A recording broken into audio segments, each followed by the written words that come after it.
You are now listening to the fastest show on iSports Radio. My name is Derek Kinsey Jr. Welcoming you to take another lap of the extra mile for today, March 14th, 2024. And Jeddah didn't really live up to the hype. One IndyCar driver put a whooping on everybody at St. Pete. And Phoenix, well, the new package was a hot bowl of mid. And to help me to talk about all of that are my co-hosts Christopher Lehman, Michael Ward, and Jen B. Howdy, howdy. Hello. Hello. Hello, everyone. If you are listening live, make sure to get your comments in. We'll read them as the show goes on. It is so glad to be back with you all this evening. I had some interesting technology challenges over the week, but I am back and better. I'm back, and we are back and better than ever. So let's go ahead and get into the show. Of course, we've got a lot of racing to get to. We got NASCAR, IndyCar, Formula One, even the NHRA in action starting their season. Go ahead. Let's start off with a little bit of a tangent. How's free agency doing for everybody? You know, it's not too bad for us. You know, Adam Peters is actually making some decent decisions, which we haven't had that in a long time around here. It has been a while for you guys. Yeah, we did just trade Sam Howell, so it is what it is. I can't complain. So, yeah. How is it in Buffalo land? For me? Yep. I'm a Bengals fan. Oh, wait, Bengals. Sorry. Lord have mercy. I mean, it's Bees, and I live in upstate New York, so it's not. That's probably why I confused it. Yeah, I continue. It's going all right. Not quite exactly how we expected, but we did have some fun with starting the rumors about trading for Justin Jefferson, which ended up getting a response from the Vikings, which is pretty funny. Mm-hmm. We do that every year. We, like those of us on Twitter X, we're able to get a nice like fake story going that the national media has responded to, which is pretty funny. But yeah. Other than that, how about Jen? How about your team? So far so good. I think the Browns filled all the holes, so not sure what they're going to do in the draft because they don't have any spots left. Yeah, you guys grab identity from us. He's a steps signing. We have our tails now. We'll take some. We'll take a bunch of those, actually. Yeah, we got one on our roster right now. Let's go ahead and get things started. My sound not operating. It's supposed to be. Yeah, cutting. Yep. So here's what we're going to do. We're going to take a quick break. I'm going to figure this out, and we'll be right back. What up, Boston sports fans? This is Mikey Two Guns here, your host of Our Bleepin' City, airing every Wednesday night from 7 to 8 p.m. right here on IE Sports Radio, your direct feed for all that is sports. Please join me. We'll talk everything Boston sports, all the local teams, college teams. I'm even down to talk MMA, boxing, whatever you guys want. So join me every Wednesday night, 7 to 8 p.m. Chime in with your questions on the chat, tweet the show. We'll even have call-ins. I can't wait to hear from you guys. This is going to be a lot of fun. So once again, it's Our Bleepin' City. I am your host, Mikey Two Guns, every Wednesday night from 7 to 8 p.m. right here on IE Sports Radio, your direct feed for all that is sports. See you soon, people.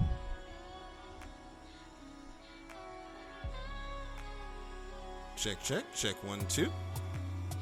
Looks like we are good. Yep, we're good, and we are back here in the Extra Mile iSports Radio. You're rookie for all that sports. Thank you for indulging me in that brief tangent. Had to fix some audio settings just to take you behind the curtain. Unfortunately, during the process of us trying to get ready to get our house set up so that I can move, unfortunately, some cables got busted in HDMI cables for my computer. So I had to unplug everything and then replug everything back together. Due to a bunch of things that I'm not going to get into, I haven't been able to get to this computer that I'm on for streaming until today. So had some glitches, but we are good to go. My sound is coming in nice and clear, so we're going to go ahead and continue and get into the racing this weekend, which, to be honest, was not as exciting as NFL free agency. I would say that the three races that we mainly covered were okay. I'll say that. They were not the best races ever, but I think I want to start with Formula One because I want to get this conversation underway with Chris and Michael. I think it is time for us to say that the new regulations that were supposed to stimulate overtaking Have did failed, not or work. yeah, they failed epically. I can't comment, as you guys know. Yeah, I know you can't comment. My so driver well. only has to pass lap cars. Your driver Hey, only. hey, he had to make at least one overtake today. He Oh, that is finally true. he had to he had to make at least one overtake. He didn't get a grand slam this week for once. Yeah, and Yeah, Jen, to catch I you guess up, that's something to be happy about. and Jen, to catch you up on the Formula One fandom here. Michael is Ferrari, I'm Mercedes, and Chris is a Red Bull fan. And there's only one of us that are usually happy right now during the Formula One conversations. Yeah. But there was a time when we weren't so happy, Daryl. Yeah, There There was were a times I'm time. never happy. What are you talking about? Well, yeah, well, that's true, Michael. You had the Schumacher years. I wasn't. I was gonna say I you were in wasn't. diapers, but you. I didn't know what was happening during that time. I remember the Schumacher years. They were fun if you were a Ferrari fan, and then the Austrian Grand Prix happened where they had Barrichello pull over. That's kind of when Schumacher became the villain in Formula Yeah. One. So, Rightfully so, in my opinion. yeah, I don't think you can pull that type of move and have people not perceive you as the villain at that point. But We're still going back to being villains. yeah, I think we all would. They might be next year if Lewis and Charles and Adrian Newey go there, depending on what is going on at Red Bull, which that's a whole other Actually, show that we I can haven't do. heard anything about that. It sounds like Newey's staying put. Okay. God damn it. I don't know. I just want that whole saga to wrap up I because think it's now over it's because getting I embarrassing. legit haven't heard anything. Yeah, Well, at that's this 'cause point, we're on I don't break care this what week. happens. I just want it over. Yeah. Like corner stays goes, it doesn't matter. Just let's get this out. There was a point in this race where Kevin Magnussen, who had about a half an hour worth of penalties during the Saudi Arabian Grand Prix, decides if I don't get to have any fun, the rest of the field doesn't get to have any fun. And he literally blocked 7 cars legitimately for 40 laps. Yeah. Wow. Are we still talking about issues? To be honest with I you, got they like should have 2. black flagged him. Michael, Like that you just goes. Are we I'm talking sorry. about issues we had during the race? Because I had like 2 besides I know that you one. had a bunch. You broke up like really bad for some reason, but you're back. Magnussen's driving was all over the place, and when he drove off the track to defend against Sonoda, I do not understand why that wasn't a penalty. Should have been. I mean, they were penalizing him for everything else. I mean, he breathed wrong. He was getting a penalty, but they also didn't call a penalty on Norris for jumping the start. Yeah, that was what I was gonna get Yeah. at. Not only did Norris do that, but Perez also did that. Yep. Yeah. And again, then again, Red Bull gets away with penalties scot-free, but that's a Let's not discussion for start another that. day. Well, I mean, Jen, we had like NFL level officiating for the Saudi Arabian Grand Prix. You Unfortunately, mean NBA? For NBA most- officiating? I don't Yeah. know. They're both bad at this point. That's true. Yeah, they're both really bad. I feel like most races we have NBA style officiating at this point. Yeah. And my thing with Formula One officiating is, can we just do drive-through penalties? Why is it time penalties? Just make people drive down pit road. That is a like bigger penalty. That penalty Perez got was used. Yeah, Well, it should be a pass-through penalty, not enforceable at the end of the race. I mean, Magnussen, even he only lost 1 spot because of what he was doing when his penalty shook out. Like, why is it so hard not to drive through penalties? Within the last, I would say, if the race has more than 3 laps to go, it should be a pass-through. Mhm. If it's less than 3, just put the time penalty on the end. You know what I mean? Just you run more of a risk of them having some sort of issue getting off of or back onto track where you could potentially cause an accident. So Yeah. Daryl, I wanted to ask you, how did you feel about Lewis Hamilton's strategy throughout the race? They were behind. They were on the back foot all day, so they were just kind of throwing things at the wall to see what stick. That car just did not agree with him at Jeddah. The Mercedes in general just does not agree with Jeddah after 2021. So Yeah, it kind of feels like the Mercedes kind of works at some tracks and doesn't work at other tracks. that's usually how it is, unless you are Red Bull, who could probably. Why do you sound like you're in North Dakota right now? Come back. because he is. Sorry, my work phone was ringing for some reason, but no, they could. The Red Bull car could probably win the Martian Grand Prix at this point, but for everybody else, it's usually how it works. And Hey, I'm literally reading The Martian. It's a great I book. totally It's a didn't great read your book. mind, but this track just is not. Any track that's high speed and requires quick maneuverability, which is a lot of Formula One tracks, do not agree with that Mercedes because they have fundamentally missed on the rear end of that car. Yeah, and which is weird because when it came to straight line speed, I think I want to say one of the only interesting bits was Hamilton's duel with Piastri, Guys, I which I might think have to wasn't leave. talked We enough. have a Hmm? emergency with my job. I need to step away. So Okay. you guys Do you talk want us to amongst just keep the yourselves. conversation going, or are Yeah, you yeah. striking? Yeah. Oh, okay. All right, Michael, Um, why don't you finish what you were saying? So the Mercedes seems to have like some straight line speed because Piastri, even with DRS, wasn't able to, make the overtake down the main straight. I don't know if that's like a fault with the McLaren or, maybe that Mercedes has some genuine straight line speed. But I think what Daryl said is that they kind of lack on, I guess maybe aero, Yeah. which makes me wonder, I, I, I guess they're more of a engine dependent car, less so than aero, because Yeah, I think we've seen that with Mercedes throughout the year, even before these new regulations, yeah. where the customer seems had great engine performance but had some bad aero.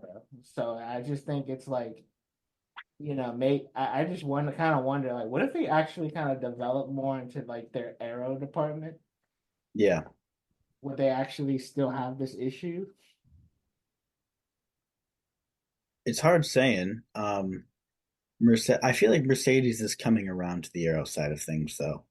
Yeah, I think they're thinking about it now. I think they really got set further back behind than we think with the zero pod concept. However, I would say that they bounced back quickly. Once they finally scrapped it and started actually kind of almost taking like not Red Bull, but going with side pods, they've Yeah. really quickly closed the gap from midfield right back up to fighting for a constructor title. Not a title, obviously, but second place in the constructors. Yeah. They switched it around really quick. So I think they're getting the aero part down, and it's going to keep developing. I think in 2026 they might be good. They might be solid. That's the thing is, yes, I Well, think actually, I don't know because you got to think about how many engineers might be leaving to go with Hamilton. it depends on contracts and stuff, Yeah, but it I really doubt does. But I doubt too many. Just because I think Ferrari's they've been right there. yeah, Like with this, after getting rid of Bonato, they've been right there.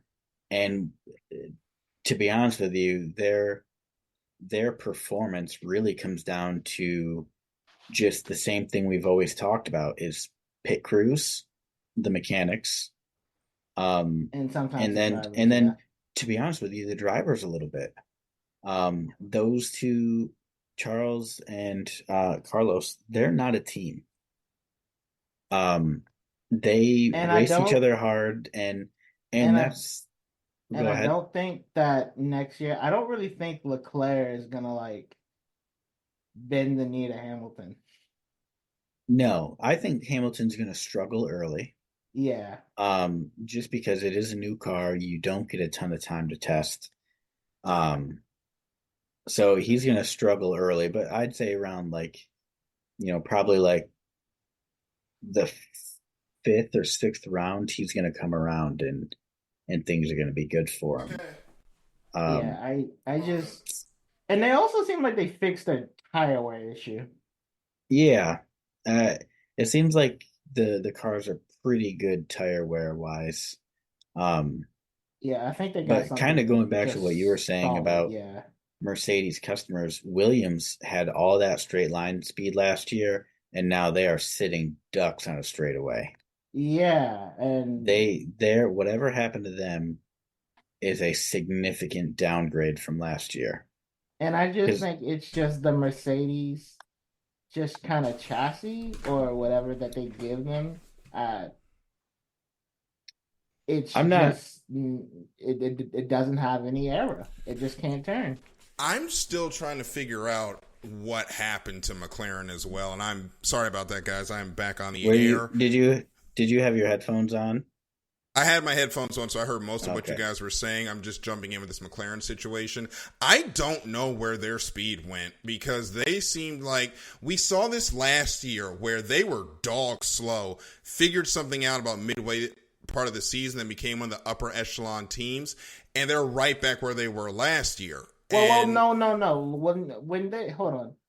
hmm? Considering last year where they were like 18th, 19th, Okay, they're not as bad as last year. I will take that they're back. pretty solid. They're pretty solid. I think they thought maybe like what they had last year Mm-hmm. was gonna carry into this year. They didn't expect maybe Ferrari to, gain as much as they did, or maybe like Mercedes to gain as much as they did. Mm-hmm. So I think Mercedes gained a lot. yeah. And I think the issue is they thought they thought that what they found was gonna be enough, but the other teams kind of found more. Yeah. Yeah. It is, and I'll bring Jen in this to get her comment. It's kind of like with the NFL free agency, to go back to use as an example. During the offseason that just started on Wednesday, everybody's trying to get better, and you've got these middle-of-the-road teams in the NFL that are picking up all these big-name players to make themselves better, but the teams they're trying to beat around them are also getting better, and it gets frustrating if you're a fan of one of those mid-level teams. Try to throw one out that I won't get immediately laughed at for calling them a mid-level team, but like a New Orleans Colts? or a Indianapolis Colts, yes, LA Chargers, teams like that. They're trying to get better, but all the teams around them that they need to beat are also getting better. That's kind of the same thing here, where McLaren is trying to go up this order, but every team above them, except Alpine, is also getting better. Yeah, like we talked about how Williams took a huge step back this year. Yeah, I don't know what happened with them. They went from being decent level point. Maybe I don't know. Maybe it was the track. They went from being faster than Red Bull with DRS open to being sitting ducks. Yeah, which is strange. And every team, like, if you want to ask me, like, what are the teams that took a major step back? I think McLaren kind of stayed where they were. Aston took a step back. Yeah. Williams took a step back. Alpine took a dramatic step back. Well, did Aston take a step back, or are they just doing what they were doing the later half of last season? I think their fall came last season. Yeah, because they at last season, I think they just I don't know. Part of me was just like, okay, they're gonna cook this year because they maybe they stopped developing the car. Can we talk about what happened to Alpine while we're on the subject? Alpine. So what happened to Alpine was, I think during the development of the car, I know you guys might not know this, but I'm actually kind of a bit of a Renault fan. Mm-hmm. Since Are you really? And around 2010, I was a pretty big Renault fan. So, what happened was during last season, did you hear about anything about how the French side of the team and the English side of the team were not getting along? Yes. So that basically is one of the reasons why this year's car, because along with developing that year's car, you're also supposed to be developing next year's car. Well, the two sides were not getting along, and that transferred over to the development team. Now, I think the head of technical engineering over at Alpine, he left as the season started. So round one, he's gone. They do not really have technical leadership at Alpine right now. Mm-hmm. That's how bad it is at Alpine. And they tried doing this whole dual leadership thing. It did not work out. I'm really hoping Renault, like the actual factory company, steps back in and takes control of that team again. Or give it back to Lotus, but something needs to change.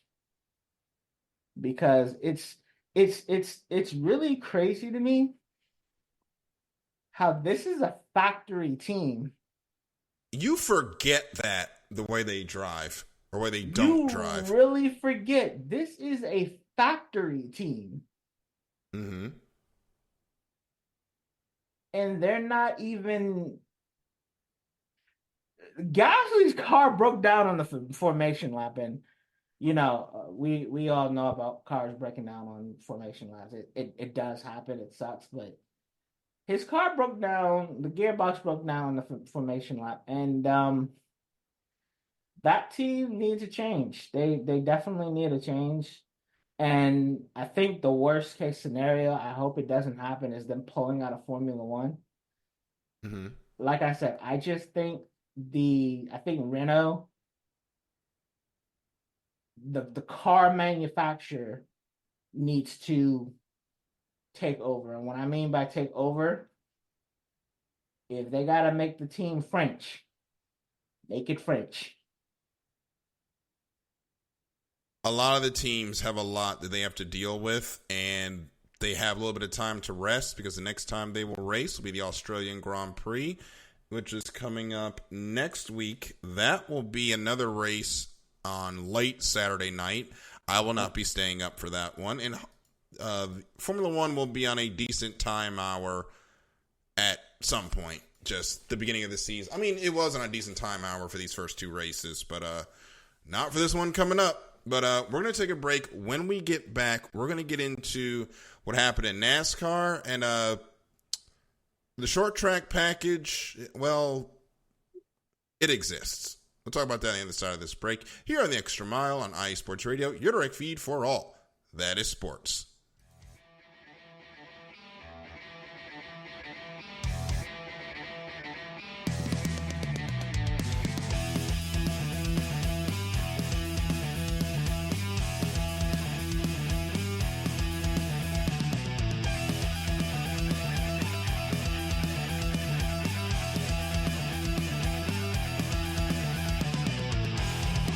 It's IE Sports Radio.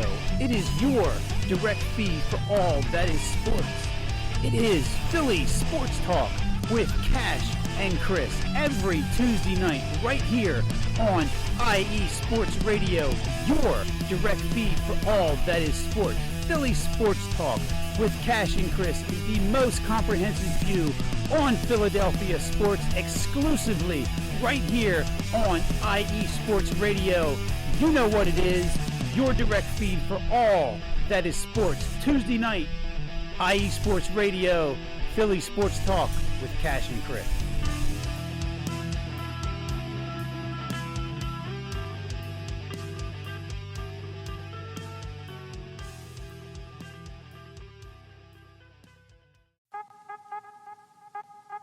What's up, sports fans? You're listening to IE Sports Radio, your direct feed for all that is sports.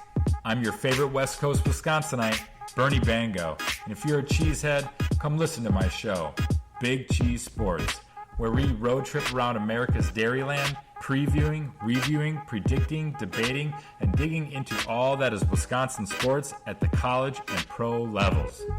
Join me on IE Sports Radio, Sundays at 1 p.m. Central Standard. Bernie out.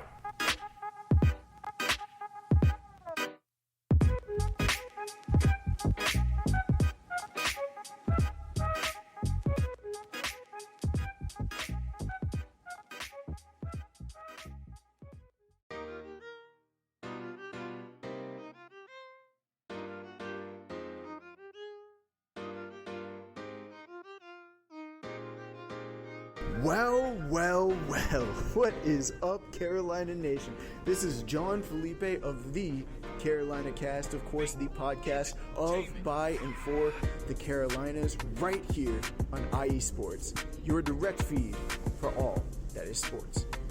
And I'm reminding you to tune in Fridays at 7 p.m. Eastern for the latest in Carolina sports, whether it's the Panthers that keep on pounding, the fly natures of the Hornets, the storming Hurricanes, the battle of the Blues with Duke and UNC, the fight of the Clemson Tigers, or the amazing atmosphere of any Carolina college. I'm talking App State, I'm talking ECU. I've got you covered.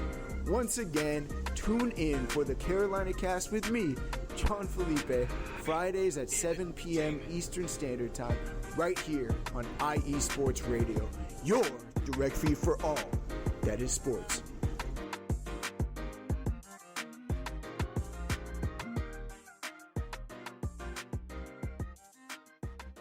In the foot, they said you should come.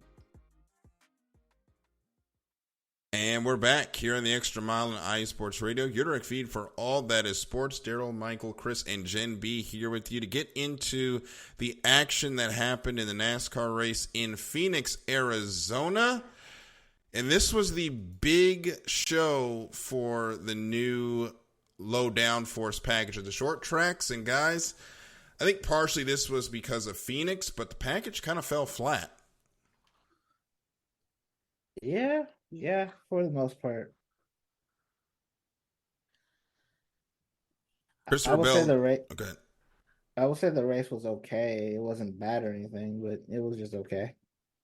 Christopher Bell ended up picking up the win in this race, and it's really hard to judge whether or not this package worked out because Phoenix fundamentally does not have a lot of passing with it, but we did see multiple drivers lead large swaths of this race. Tyler Reddick, Denny Hamlin both led 68 laps.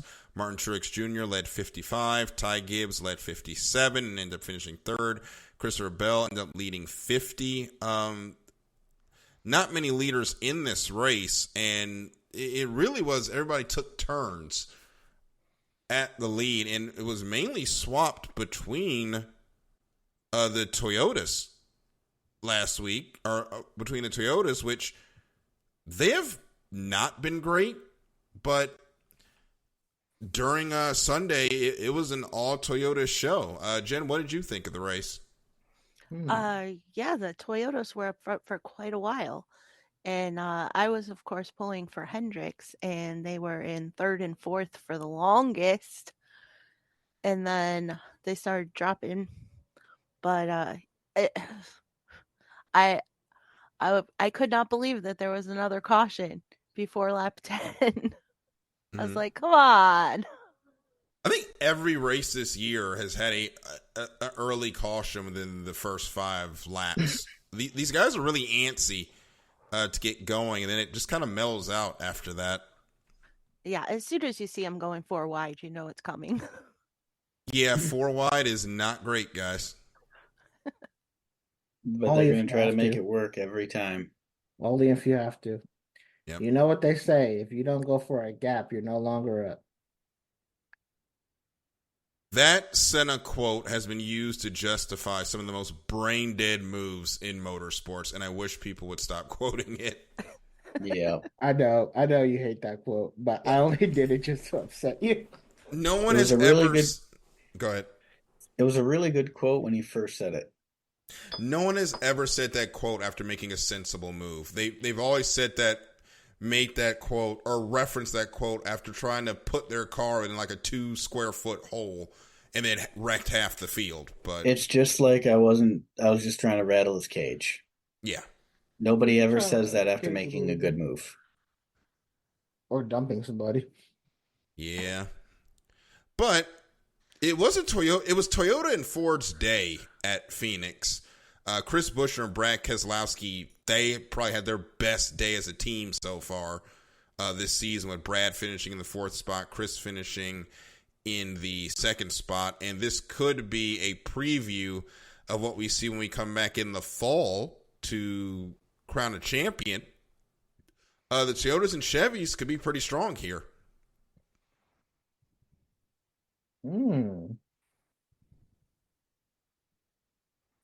That does sound interesting.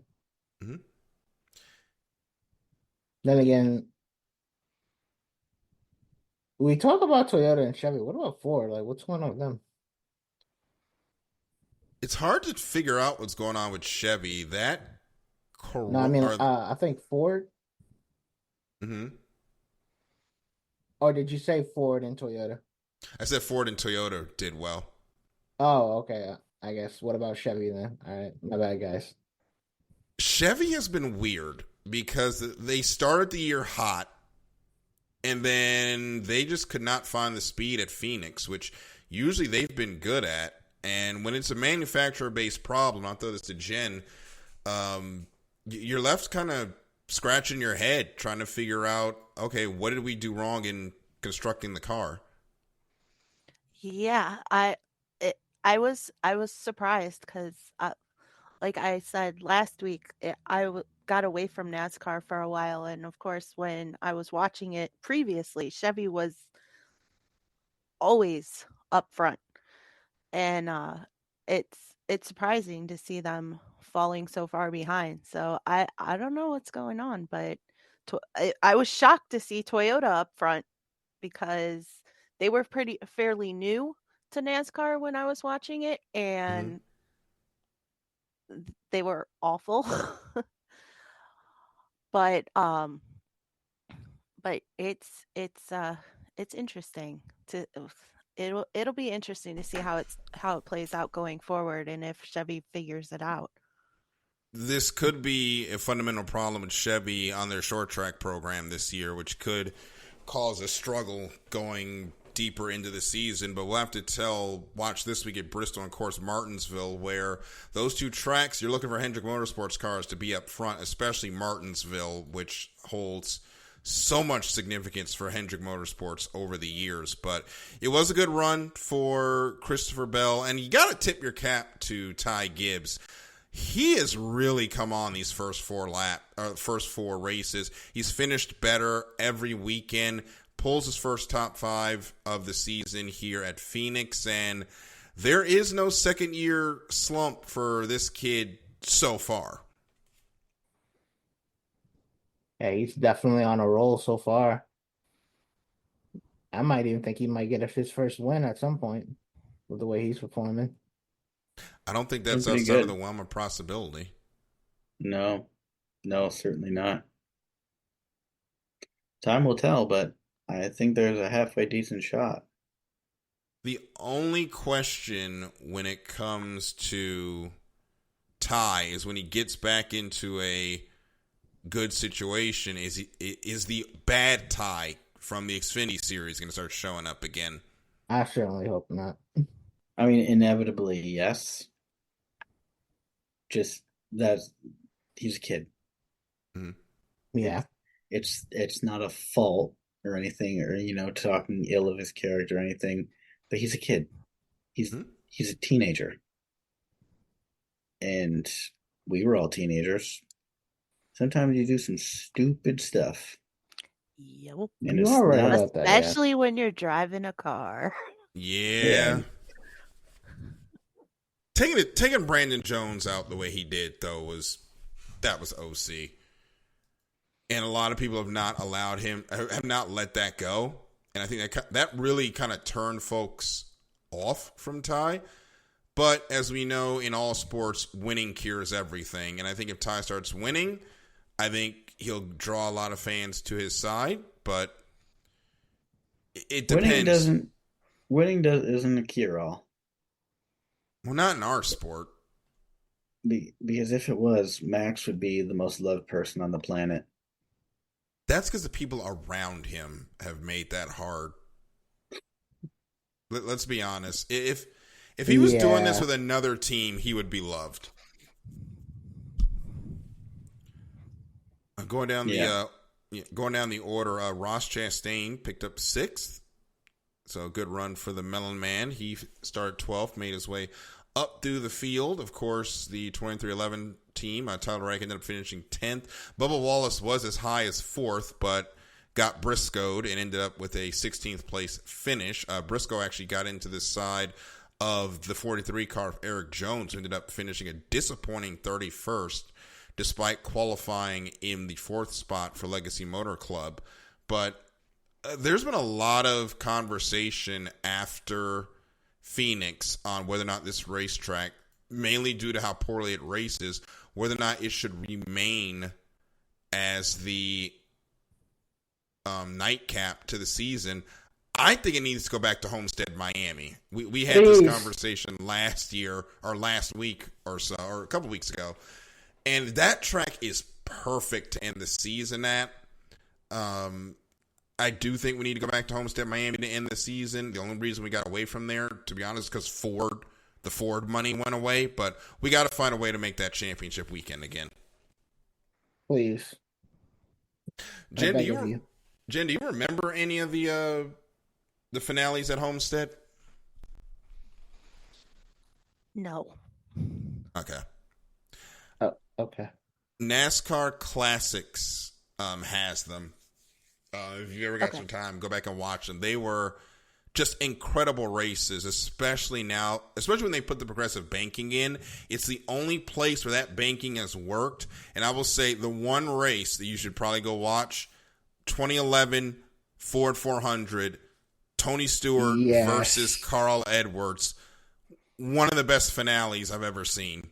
Yes, definitely go watch that race. Yeah. Okay.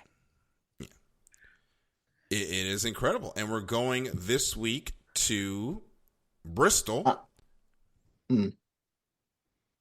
love Bristol.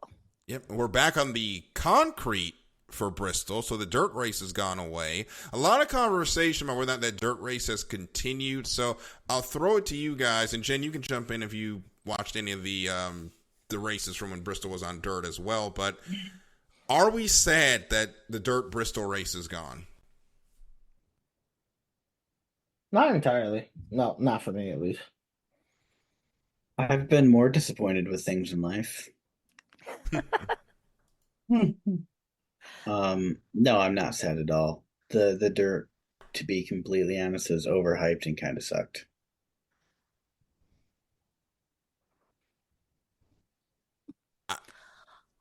I like just the silence that happened after he said that.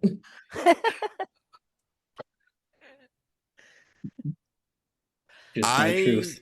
I am not sad to see it go either. I don't think the races were that great to justify the cost of covering that track in dirt. And again, we wanted them to go to an actual dirt track, not bastardized Bristol. So I'm not sad to see it go. And people are like, well, you asked for this. Don't complain when this race is bad. Dude, we asked for a real dirt track. If they had taken Cup to Knoxville, it would have been a much better conversation. It probably would have been a much better race than what they did with the trucks. So, yeah.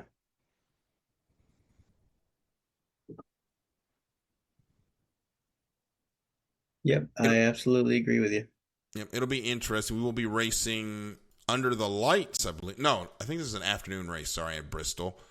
We'll be racing at 3 p.m. Eastern, of course. I'm thinking of Richmond, which will be back under the lights. But that race is going to be on Easter night, which I'm pretty sure is sacrilegious. So Yeah. NASCAR wasn't racing on Easter until recently, and that was a TV decision, and I don't know why. I don't know. I forgot Easter was even happening. Mhm. They also race on Mother's Day, but not Father's Day, which is also baffling. Yeah, Father's Day is always their break, but they used to race on Saturday for Mother's Day. It's like, whatever. It's goofy, in my opinion. They'll figure it out, but No, they won't. no, they won't. No, they won't. So we're going into Bristol this week, and the big thing is, what will this new package do on a track that is much smaller, much faster? It'll probably give us a much better idea on whether or not these changes to the short track package actually worked. But this is always the track of short tempers. And we always love a good fight. We haven't had a good fight in a while in NASCAR. Who do we think is going to get into a scrap this weekend? Smoke. Probably nobody, to be honest. See, when you said smoke, I thought you meant like Tony Stewart himself, and I was like, wait, but he's retired. Is he about to like? He's just gonna come in and throw hands. He's just gonna come running onto the track. Gonna, like, just fight his whole team. It's gonna be like WWE when some random dude just runs down and joins the fight. It's gonna be like that. I don't want to imagine just two people fighting and through goes Tony Stewart. It's like Michael McDowell and Noah Gregson, and then just out of nowhere, Tony Stewart just runs in, taps in for. Have you ever seen the clip of?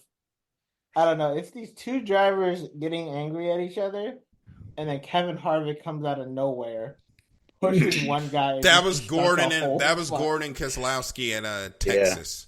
Yeah. That was the year where Keselowski was like get into it with like everybody and their mama. So we just need some sort of agent of chaos. Well, we got Ross Chastain just existing. That's true. I like how you just said existing. I mean, he loves to cause chaos, so. Well, he could be the butt of the chaos then. Yeah. Well, the problem is they also cut out the fighting because now he gets suspended for it. You get suspended for fighting now? That's what NASCAR wants to do. My thing is you can't suspend somebody for a fight and then use the fight in a commercial. I'm going to get on my soapbox here for a little bit. Have you noticed they've started using the Bubba punch on Kyle Larson in the promos now? Yeah, but then you just outlawed fighting. Well, my thing is... Why? I don't know.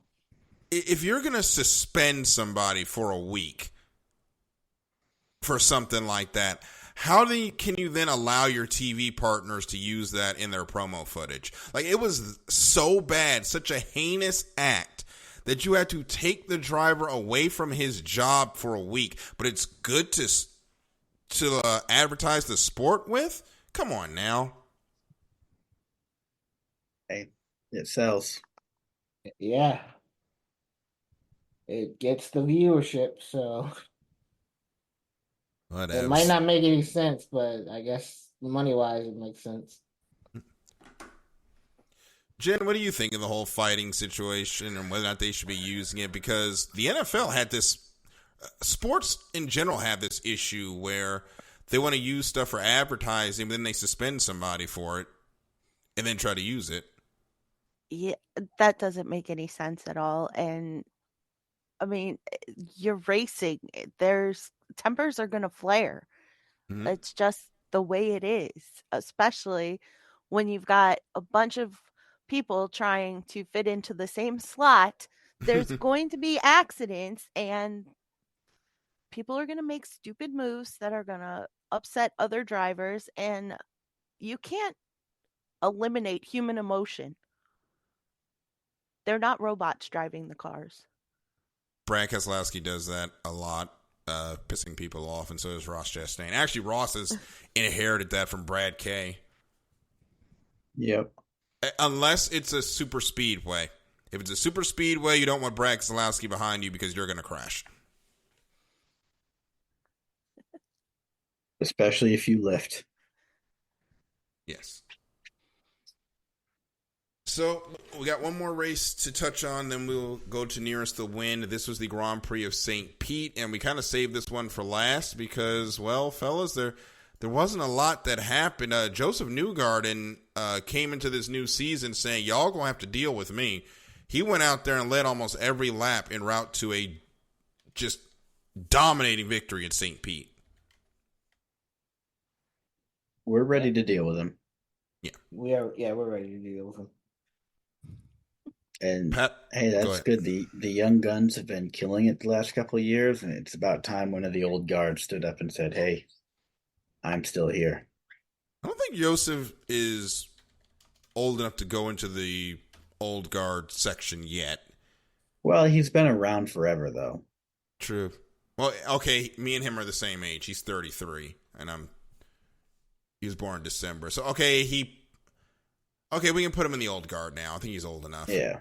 Yeah. But Joseph, Pato O'Ward, and Scott McLaughlin were your top three in that race, in which was an entertaining event. Obviously, street courses, you don't get that much passing, but I've got to clap it up for the city of St. Petersburg because they have made that race into such an event to start the season that it just feels right. It's become the tradition to start the season at St. Pete, and the crowd has shown out. During the pre-race, like right before they went green, there's a new convention center that I think they've put down there in the last couple of years. That entire patio was full of people. It was not like that a couple of years ago.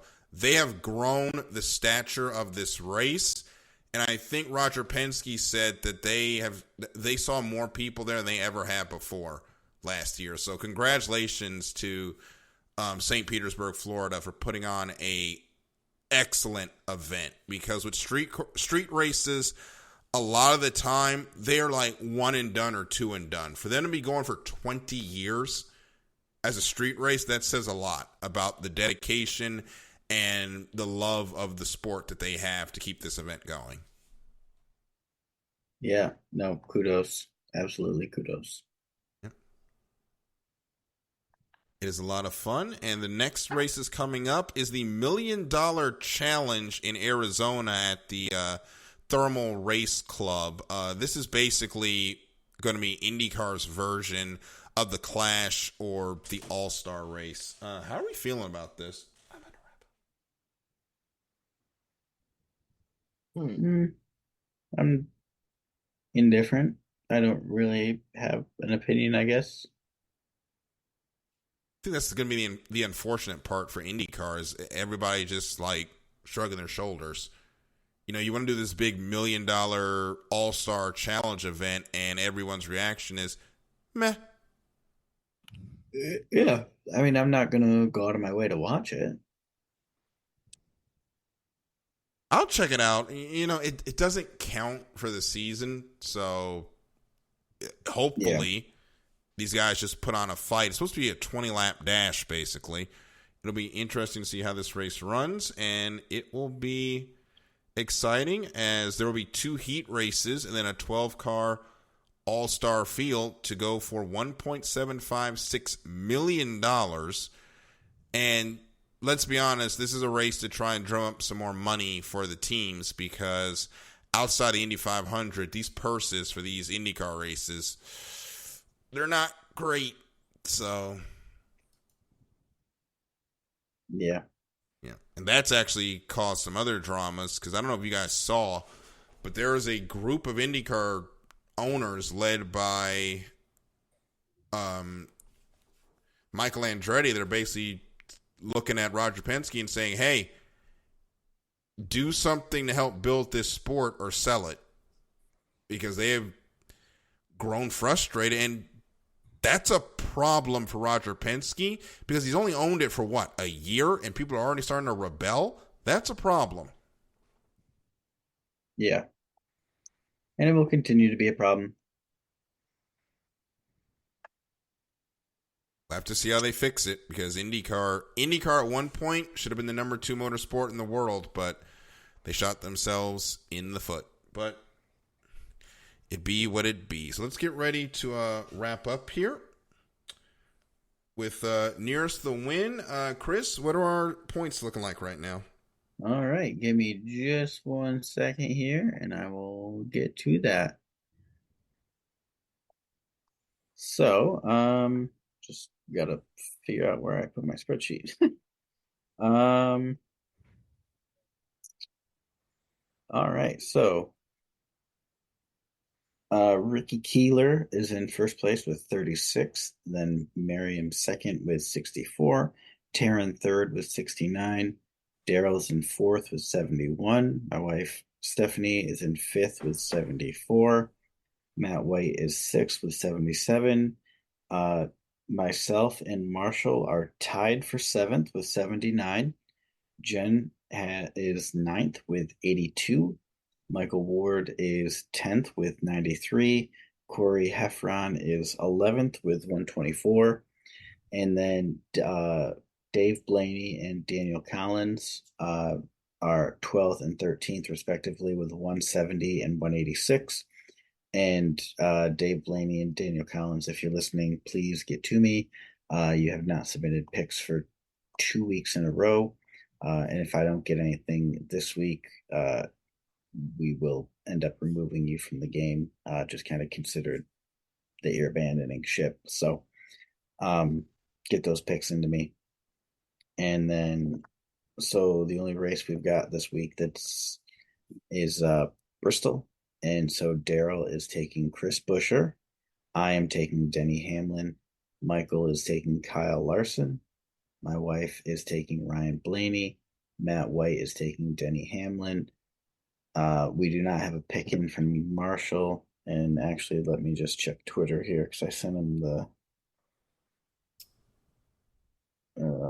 drive quick. I sent him the thing, and just check and see if he submitted yet.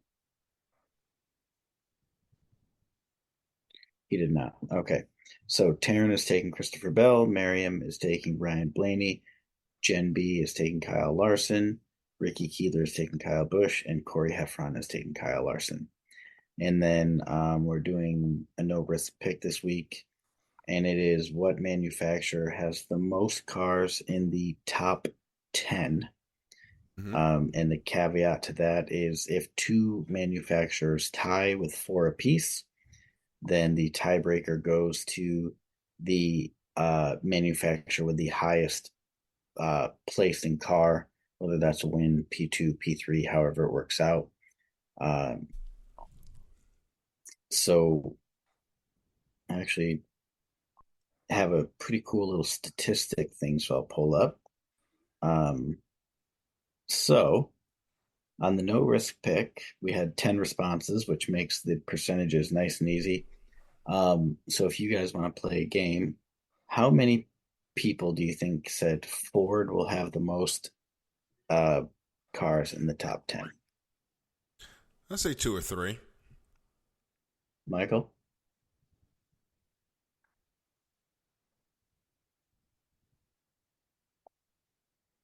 Michael, you there? Have Michael?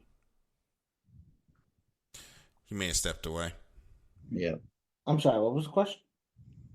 So out of 10 people, how many people do you think picked Chevrolet to have the most cars in the top 5 or top 10 this week? I think maybe like 5 people. All right, Jen, do you have an idea? For Chevy? Oh, for Ford. Oh, for Ford?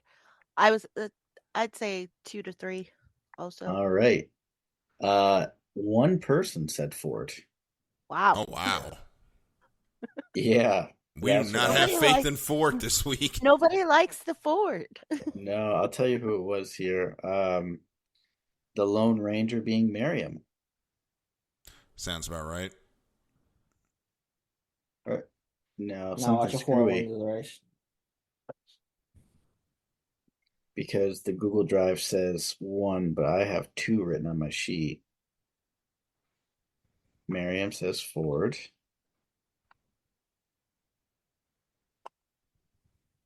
That's screwy. Oh, Ricky Keeler. Sorry about this. I've never had the analytics be wrong. Ricky That's Keeler. fine. Oh, nope. I was wrong. I was going to say Ricky Keeler picked Chevrolet. So my mistake there. So yeah, just Miriam. Okay. So out of the remaining 9, do you think more people said Chevrolet or Toyota? I'm going to say more people said Chevy. All right. Michael, what do you think? I'm gonna say more people said Chevy. Yeah. Yeah, Jen. Chevy. Yep. 7 people said Chevy. 2 people said Toyota. 1 person said Ford. So we'll see. We had a pretty good split last week, actually, for IndyCar. The question was which engine manufacturer has the wins the race, whether it be Chevy or Ford. And out of 11 participants, 1, 2, 3, 4, 5, 6, 7 out of 11 people took away the 5-point bonus. So that's pretty cool. Up from 2 the first week we did it. But those points actually played out. That minus 5 points, especially early on in the season like we are, it actually makes a difference. For instance, Miriam and Taryn, if Miriam didn't have minus 10, she'd be tied with Taryn for third, not solely in first or there. And actually, my Matt White would be beating my wife. So those points matter. Yeah, I think those points are going to decide who does and does not win this championship. Yeah, and I'm excited to see how it plays out. It was originally going to be like maybe 4 to 5 times a season that I was going to do the no risk picks, but then I was like, yeah, you know what? It's actually kind of fun given kind of like a multiple choice question to just a low risk, something to kind of put a little extra skin in the game. So if you don't necessarily have the best race, you can still salvage some points. Yep. So if you still need to get your picks in, make sure you get them in by Sunday when engines fire, and we'll see who picks up the win in Bristol this week. So it's about time for us to wrap up. We will go with the short version of the exit this week, because somebody's got to come on after us. So for Michael, Chris, and Jen B, I'm Daryl. Thank you so much for listening to this edition of The Extra Mile, and we will see you at the next green flag. Good night, everybody.